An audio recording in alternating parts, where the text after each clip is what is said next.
हाँ जी, सत श्री अकाल। कैसे हैं आप सब? Welcome back to brainstorming with doctor मान।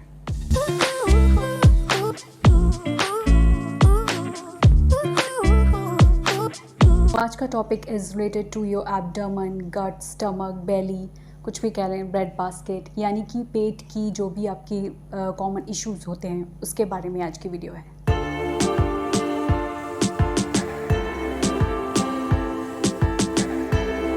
देखिए, वैसे तो ये टॉपिक जो है वो बहुत ही ज़्यादा वास्ट है, सो एक वीडियो में इसकी बात करना इट्स वेरी डिफ़िकल्ट, ठीक है। तो मैं कोशिश करूँगी कि नेक्स्ट वीडियोस में आपको इसके बारे में जानकारी अच्छे से दे पाऊँ, बट अभी हम कुछ कॉमन इश्यूज़ की बात कर लेते हैं। चलिए बात कर लेते हैं स्ट्रक्चर ऑफ एब्डोमेन, यानी कि आपकी पेट की स्ट्रक्चर कैसी है। आप आई एम श्योर आपने अपनी साइंस क्लास में ये स्ट्रक्चर ज़रूर देखा होगा कभी ना कभी, तो अगर अच्छे से पढ़ाई की है तो ये स्ट्रक्चर को देख के हम थोड़ी एक मेमोरी रिकॉल कर लेते हैं, ताकि आगे जाके आपको जो भी मैं बताऊंगी वो अच्छे से समझ आए। डाइजेशन में आपके माउथ से लेकर आपके लार्ज इंटेस्टाइन तक सबकी कृपा होती है तब जाके आपका जो डाइजेस्टिव सिस्टम है वो अच्छे से काम कर पाता है। चलिए हम डाइजेस्टिव सिस्टम की स्ट्रक्चर के बारे में बात कर लेते हैं। इसके दो ऑर्गन्स होते हैं, एक को हम बोलते हैं मेन ऑर्गन्स और दूसरे होते हैं एक्सेसरी ऑर्गन्स। हम इसमें मेन ऑर्गन्स की बात करेंगे, जिसमें आता है आपका स्टमक, ठीक है, आपका small intestine, large intestine, your pancreas, your liver and उसके साथ गॉल ब्लैडर। इतना ही अभी आप समझेंगे तो आगे जाके आपको अच्छे से इसके प्रोसेस और फंक्शनिंग का पता चलेगा। सो इस प्रोसेस में सबसे पहले जिसका हाथ है वो है आपका माउथ का। पहले आप फूड खाते हैं तो टीथ के साथ उसको छोटी छोटी बाइट्स में बांट कर वहाँ पे कुछ स्लेवरी ग्लैंड्स होते हैं जिसमें से सलाइवा सिक्रीट होता है, फिर उससे मिक्स होके जो आपका जो खाना है वो ईसोफेगस में जाता है। ईसोफेगस मतलब कि फूड पाइप, ठीक है। सो जिसमें आपका खाना नीचे उतरता है, ठीक है। ये आपको दिख रहा होगा, मैं डायग्राम दिखा दूँगी आपको। उसके बाद वो सीधा जाता है आपके पेट में, स्टमक में। वहाँ पे कुछ मसल्स होते हैं जो कॉन्ट्रैक्ट रिलैक्स होते रहते हैं, जिससे आपकी जो फूड की मूवमेंट है वो नीचे जाती है पेट में सीधा। और आपका पेट कितना है? आपका पेट है 2 फिस्ट जितना। और आप खाना कितना खा लेते हैं? बहुत सारा। फिर अंदर जाके लड़ाई होती है उस फूड की, है ना। चलो कोई बात नहीं है ठीक है। स्टमक में जाते ही आपकी जो फूड की मिक्सिंग एंड चर्निंग शुरू हो जाती है बाय एसिड एंड एंजाइम्स, तो वो फिर नेक्स्ट प्रोसेस के लिए निकल जाता है जो कि है स्मॉल इंटेस्टाइन, ठीक है। ये एक पाइप जैसी स्ट्रक्चर होती है, जैसे फोल्डेड स्ट्रक्चर होती है, ठीक है। तो दिख रहा होगा डायग्राम में। इसमें क्या होता है कि 90% ऑफ द केमिकल डाइजेशन जो होती है वो यहाँ पर होती है। It absorbs all the nutrients and minerals from the food. जो भी फूड यहाँ से पास होता है वहाँ से मिनरल्स एंड न्यूट्रिएंट्स को अब्जॉर्ब कर लेता है, ताकि बाद में उसको बॉडी में भेज सके, ताकि आपको एनर्जी मिल सके, है ना। तो बाकी की 10% जो है अब्जॉर्प्शन है वो आपके लार्ज इंटेस्टाइन में जाके होती है। वहाँ पे वो वाटर एंड सॉल्ट्स या फिर कोई विटामिन्स होते हैं वो अब्जॉर्ब कर लेता है। जो भी आपका फूड डाइजेस्ट नहीं हुआ था उस फूड से वो अब्जॉर्ब कर लेता है चीज़ें। नेक्स्ट है आपके पैनक्रियाटिक जूस, जो कि पैनक्रियास प्रोड्यूस करते हैं। इसमें एंजाइम्स होते हैं which break down the starch, sugar and fats. और नेक्स्ट है आपके लिवर भाई साहब, जिनका मेन काम है डिटॉक्सिफिकेशन करना, सारे वेस्ट प्रोडक्ट्स आपकी बॉडी से बाहर निकालना और कुछ एंजाइम्स एंड बाइल प्रोड्यूस करना, जिसमें आपके डाइजेस्टिव सिस्टम में हेल्प हो पाए कि वो अच्छे से आपका खाना जो है वो डाइजेस्ट कर पाए। नेक्स्ट है आपका एक पियर शेप्ड ऑर्गन, या पाउच कहते हैं इसको। ये आपके लिवर के साथ अटैच होता है, जिसको हम कहते हैं गॉल ब्लैडर, ठीक है। ये क्या करता है? ये अपने पाउच में बाइल को स्टोर करके रखता है जो कि लिवर ने प्रोड्यूस किया है, which helps in the breakdown of fatty food into fatty acids. तो चलिए बात कर लेते हैं पहले इश्यूज़ की, जिसका नाम है GERD, means gastro-oesophageal reflex disease, जिसको हम नॉर्मल भाषा में एसिड रिफ्लेक्स भी बोल देते हैं और हार्ट बर्न भी बोल देते हैं, ठीक है।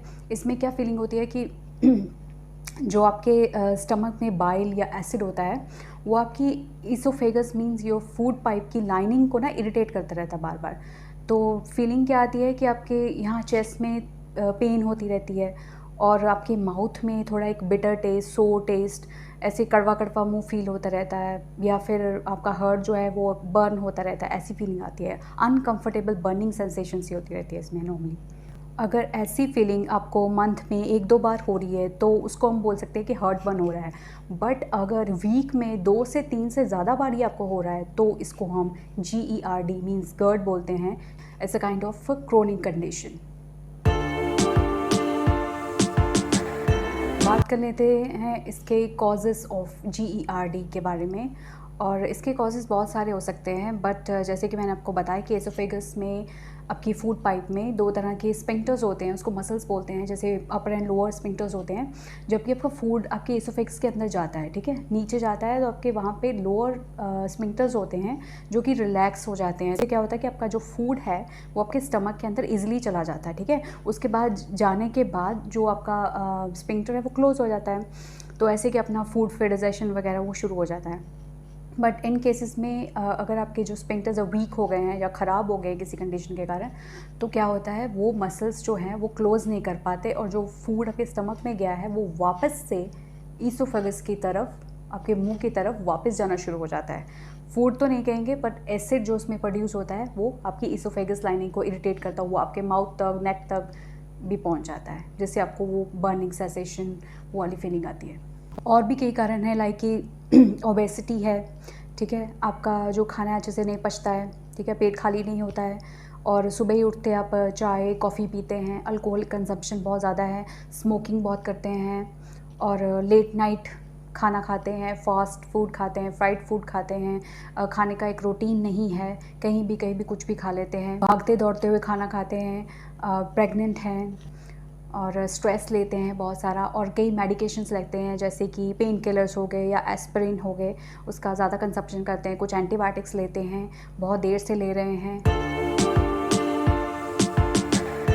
चलिए बात कर लेते हैं इनके सिम्टम्स के बारे में, जिसमें कि आप खाना खाने के बाद वो कंडीशन शुरू हो जाती है।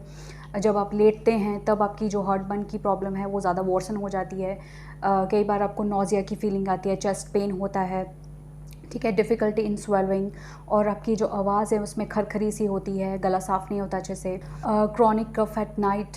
कई बार आपका जो, अगर आप अस्थमा के पेशेंट हैं तो वो वर्सन हो जाती है कंडीशन आपकी बहुत ज़्यादा। और कई बार होता है कि आपके माउथ में एसिड की या बिटर सा टेस्ट आता रहता है, जिसकी वजह से आपके जो टीथ है वो भी इरोड हो जाते हैं कई बार, और आपको गम प्रॉब्लम स्टार्ट हो जाती हैं, बैड ब्रेथ स्टार्ट हो जाती है, बहुत सारी डेंटल कंडीशंस है जो इसमें आपको हो जाती है। बात करें ट्रीटमेंट की, अगर आपको जॉ में पेन है, आर्म में पेन है, शॉर्टनेस ऑफ ब्रेथ है, अच्छे से पेट में अनकंफर्टेबल फीलिंग आ रही है, तो डेफिनेटली विजिट योर डॉक्टर। अगर आप हार्ट बर्न के लिए महीने में 6 या 7 से या उससे ज़्यादा बार कोई मेडिकेशन ले रहे हैं तो डेफिनेटली विजिट योर डॉक्टर। और इसका ट्रीटमेंट है, आप तो ज़्यादातर एंटासिड्स ही लेते हैं, और मैं आपको एक अच्छा एंटासिड बता देती हूँ, उसका नाम है उलजेल।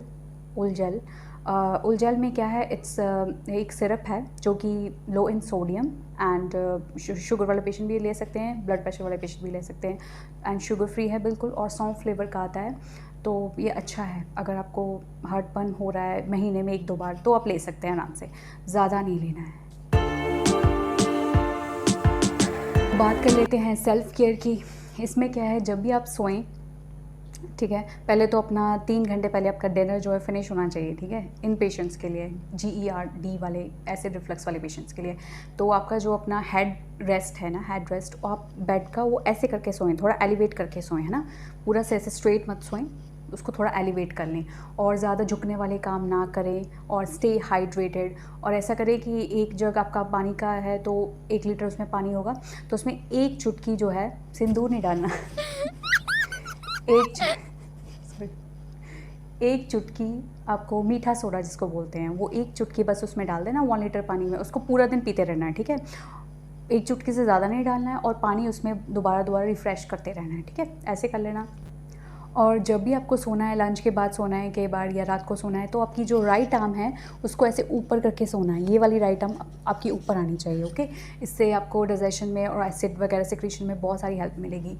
और फिर आपको टाइट कपड़े बिल्कुल नहीं पहनने हैं। जो आपकी वेस्ट लाइन है वहाँ पे बेल्ट अच्छे से टाइट नहीं लगानी है, बिल्कुल लूज़ कपड़े पहनने हैं, ठीक है, रात को सोने के टाइम भी। ओके। और अगर बेली के अराउंड फैट जमा हो गया है तो थोड़ी एक्सरसाइज कर लीजिए। सबसे इम्पॉर्टेंट और सबसे तगड़ी वाली जो है सेल्फ केयर टिप है वो है आपकी डाइट मॉडिफिकेशन। कितनी बार बोलती हूँ मैं, ठीक है। डाइट मॉडिफिकेशन के बारे में मैं बताऊँ कि भाभी जी से जानना है? वो भी बड़ी ज्ञानी है, चलो उनसे ही जान लेते हैं, ठीक है। अरे आप आ गए, देखो मैं भी आ गई। देखिए, डाइट मॉडिफिकेशन से पहले मुझे आपको 3 रूल बताने हैं, ठीक है। पहला होता ये है कि जो खाना है आपको वो आपको पीना है, और जो पानी है वो आपको खाना है। और 32 बार आपको खाना चबा के खाना है। और अगर खाना खा रहे हो उससे 1 घंटा पहले पानी पी लो या फिर उसके 1 घंटा बाद पी लो। बीच में एक आधी सिप लेनी है तो ले लो, ज़्यादा नहीं पीना, ठीक है। तो पहले तो मैं आपको बताती हूँ कि आपने लेना क्या है डाइट में, ठीक है। पहले तो आप हरी सब्जियां ले लो, सैलेड ले लो, उसमें आप क्या ले लो, लेटस ले लो, कैप्सिकम ले लो, पालक ले लो, ठीक है, कैबेज ले लो, गार्लिक ले लो, और कितनी हरी सब्जियां आती हैं, ग्रीन पीस ले लो, ठीक है, ग्रीन बीन्स ले लो, ठीक है, क्यूकम्बर ले लो, अनियन ले लो, गार्लिक ले लो, और अगर आप लौकी ले रहे हो उसके ऊपर काली मिर्च डाल के खा लो उसे, ठीक है। बीट रूट, कैरेट, कभी कभी स्नैकिंग में स्वीट पोटैटो ले लो, और क्यूकम्बर बहुत सारा खाओ क्योंकि उसमें 90% तो वाटर होता है। अब फलों की बात करते हैं, यानी कि फ्रूट्स की बात करते हैं, तो आप उसमें से वो फ्रूट्स बंद कर दो जो बहुत ही ज़्यादा खट्टे होते हैं, ठीक है। कौन कौन से खाने हैं? एप्पल खा लो, पियर खा लो, बनाना खा लो, ठीक है, पपाया खा लो, अमरूद खा लो, ठीक है, मेलन खा लो। ये सभी खट्टे नहीं होते हैं, इतने ज़्यादा एसिडिक नहीं होते हैं। और अगर ये फल खा रहे हो काट के तो उसके ऊपर जो हरी फेनल सीड्स होते हैं ना, आपको पता होगा, सौंफ जो होती है, हरी सौंफ होती है, वो उसके ऊपर थोड़ी स्प्रिंकल कर लो, ठीक है, और फिर खा लो। और फ्रूट खाते टाइम ये ख्याल रखना है कि जो बीपी और डायबिटिक पेशेंट होते हैं ना, ऐसे नहीं कि ब्रेकफास्ट में फल खा रहे हो तो पूरी टोकरी उड़ा जाओ, ऐसे नहीं करना है, ठीक है, थोड़ा लिमिट में ही खाना है। अब बात करते हैं मसाले वगैरह की या सीड्स वगैरह की। तो क्या है ना कि अपनी डाइट में आप हल्दी, ठीक है, बेसिल सीड्स होते हैं जो तुलसी के बीज, ठीक है, और carom seeds, fennel seeds, cumin seeds, flax seeds हो गए, वो चिया सीड्स, वो सारे आप अपनी डाइट में ज़रूर शामिल करो। अरे चाय पीनी पड़ जाए तो कोई बात नहीं, उसमें 1 2 3 लौंग डाल लो, ठीक है, ऐसे मत चाय पियो खाली, ठीक है। वैसे पीनी अच्छी बात नहीं है, पर अगर पीनी पड़ जाए तो ये डाल लेना, ठीक है। अगर और खाने के बाद थोड़ा गुड़ चबा लो, ठीक है, डायबिटिक पेशेंट थोड़ा ध्यान रखें। और फिर जो वाइट तिल आते हैं, सेसमे सीड्स जिनको बोलते हैं, वो भी आप खा सकते हैं, खाने के बाद ऐसे चबा के खा सकते हैं। गर्मी और सर्दियों का ध्यान रखें, अपनी नेचर का, क्लाइमेट का, वो सब ध्यान रखें, ठीक है। आता है मुझे भी ये सब।